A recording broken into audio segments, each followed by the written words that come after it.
Mohammad Alamgir Hossain, Radhapur model pilot উচ্চ বিদ্যালয় নবম ভোকেশনাল শাখার শিক্ষার্থী বন্ধুরা, তোমাদের অনলাইন ক্লাসে স্বাগত। আমি পূর্বের ক্লাসে তোমাদের বিল্ডিং ট্রেডের 1 দ্বারা বিল্ডিং ট্রেডের 1 থেকে সিমেন্ট, ইট, সিমেন্ট এবং বালু সম্পর্কে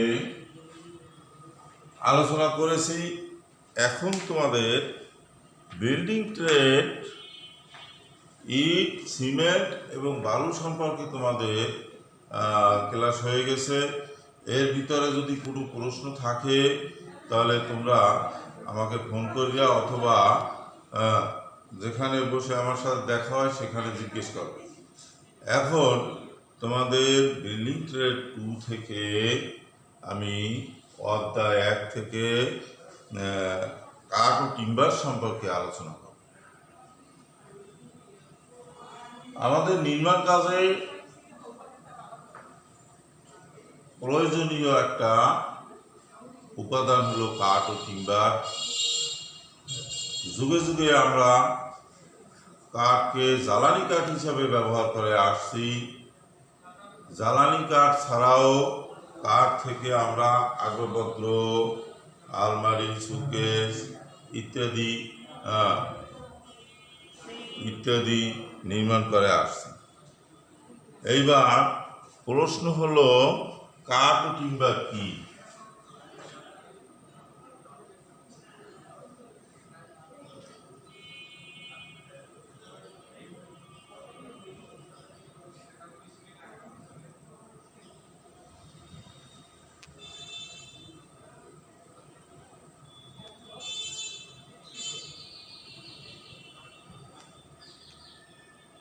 প্রশ্ন,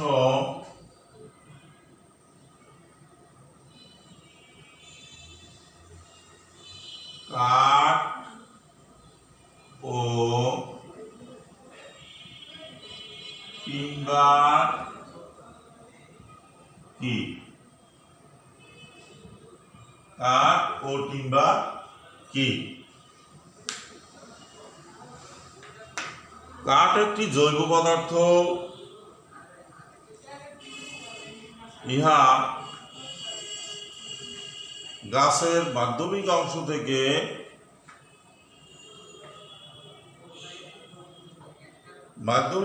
থেকে বা সেলুলোজ, হেমিসেলুলোজ ও লিগনিন দিয়ে গঠিত। আবার বলছি, কাঠ একটি জৈব পদার্থ যাহা গাছের মাধ্যমিক অংশ দিয়ে বা গাছের সেলুলোজ, হেমিসেলুলোজ এবং লিগনিন দিয়ে গঠিত। আবার টিম্বার আমরা বৃক্ষ থেকে টিম্বার পাই। সাধারণত প্রকৌশল কাজে নির্মাণ উপযোগী 60 সেন্টিমিটার বেড়ের বৃক্ষকাণ্ড হতে প্রাপ্ত নির্দিষ্ট আকার আকৃতির কাঠই হল টিম্বার। আবার বলি, প্রকৌশল কাজে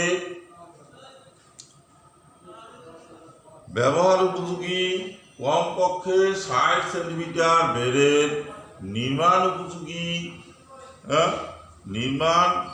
উপযোগী নির্দিষ্ট আকার আকৃতির কাঠই হল টিম্বার।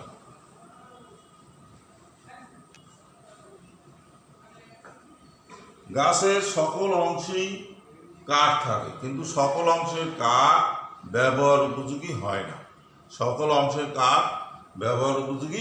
হয় না। যে কাঠ দ্বারা আমরা ঘরবাড়ি, আসবাবপত্র, আলমারি, শোকেস ইত্যাদি নির্মাণ করি সেটাই হলো টিম্বার। এইবার আমরা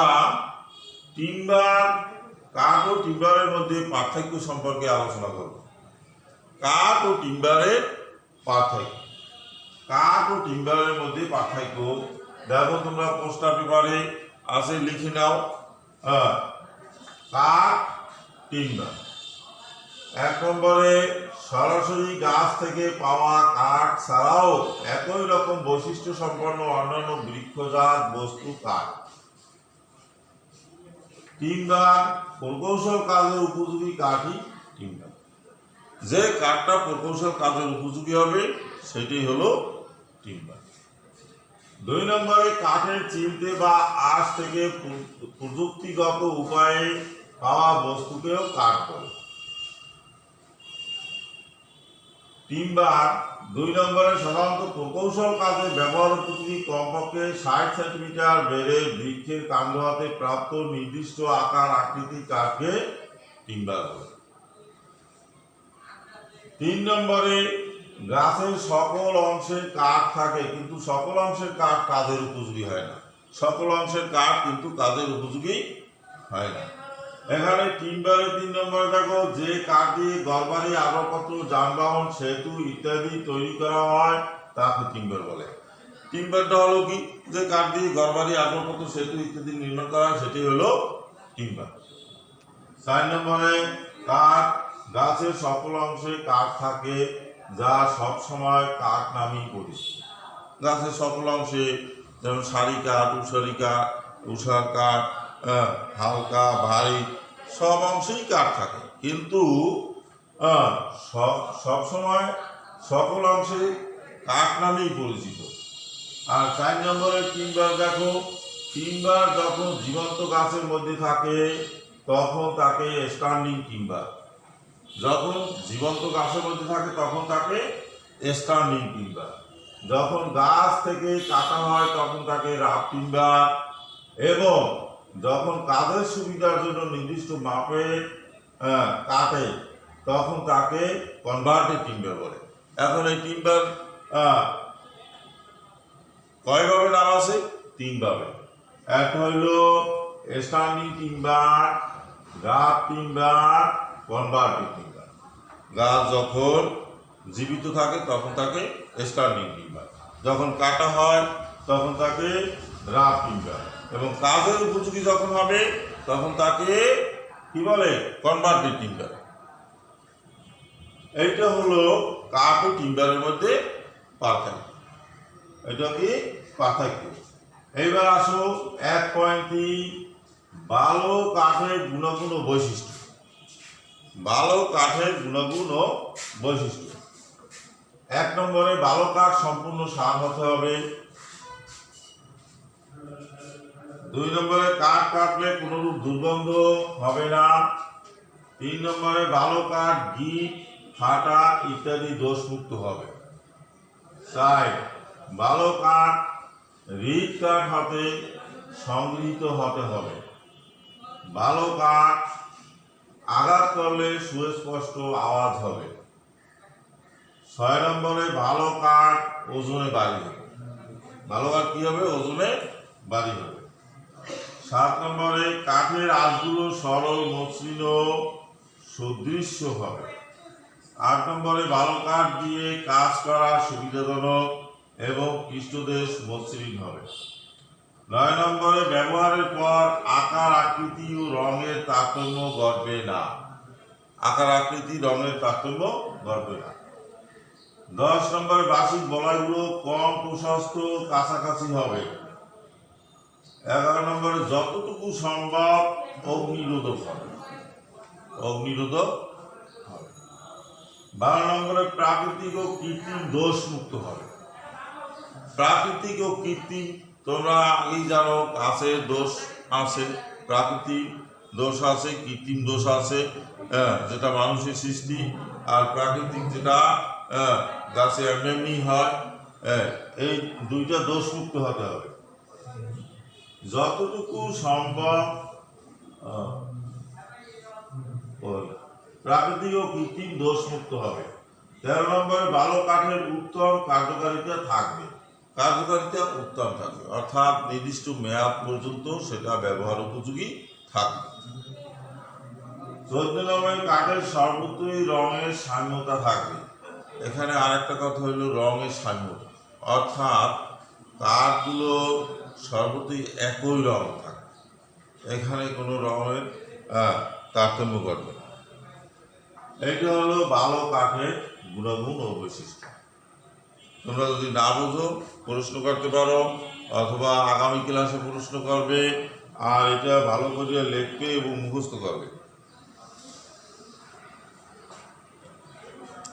এইবার আসো টিম্বারের দোষ ত্রুটি।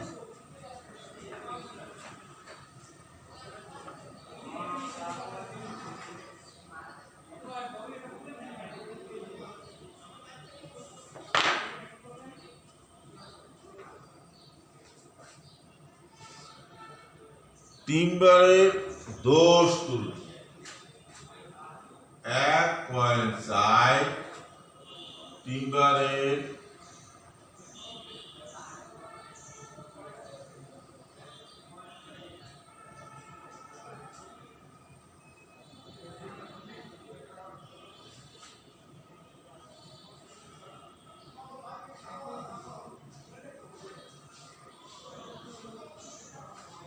টিম্বারের দোষ ত্রুটি।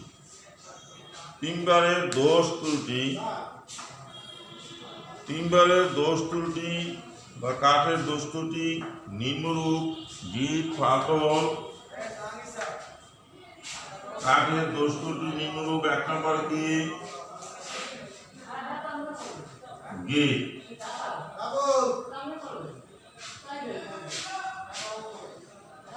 ফাটল,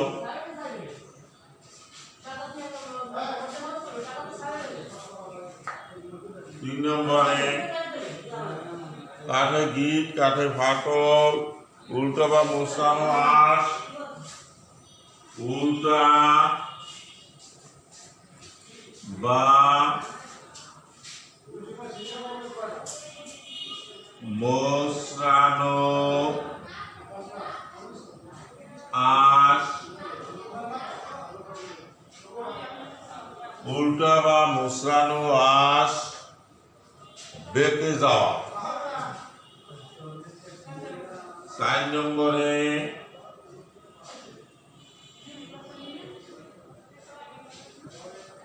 বেঁকে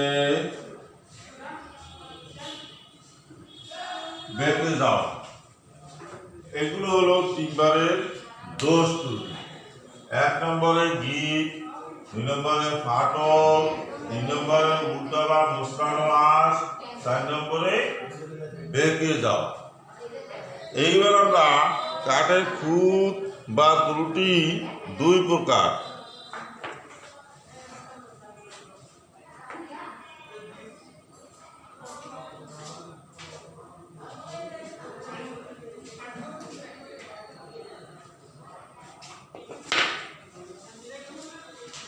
কাঠের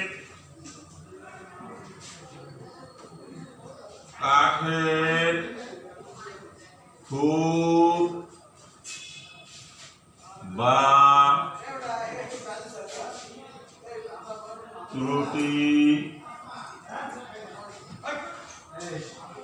2 প্রকার।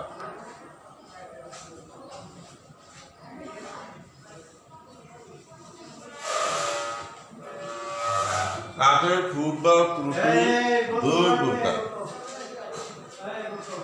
একটা হলো প্রাকৃতিক,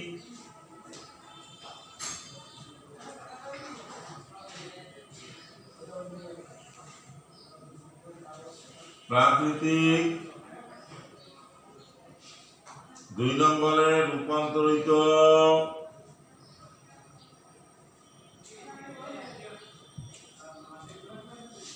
রূপান্তরিত বা ব্যবহারজনিত।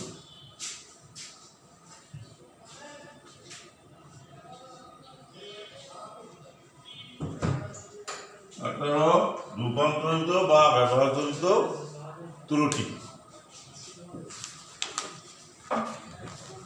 প্রাকৃতিক খুঁতগুলো হলো গিট বা গিরা, ফাট বা ফাটল, তারপর কাঠের গোল, উল্টানো বা মোচড়ানো আঁশ, বেঁকে যাওয়া ইত্যাদি। এগুলো হলো প্রাকৃতিক। আর রূপান্তর বা ব্যবহারজনিত খুঁত, এগুলো হলো ধনুকের মতো তোবড়ানো, তারপর ষষ্ঠী আকৃতি তোবড়ানো, কাপ আকৃতি তোবড়ানো, মোচর আকৃতি তোবড়ানো, চির দ্বারা বা খণ্ড খণ্ড হওয়া, এগুলো হলো রূপান্তরিত বা ব্যবহারজনিত খুঁত। এই পর্যন্ত আজকের অনলাইন ক্লাসে থাকবে। এখন তোমরা বাড়ির কাজ লিখে নাও।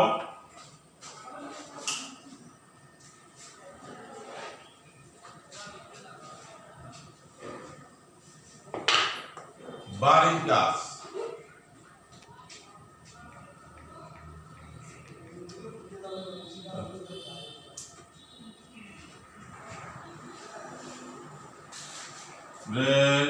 মধ্যে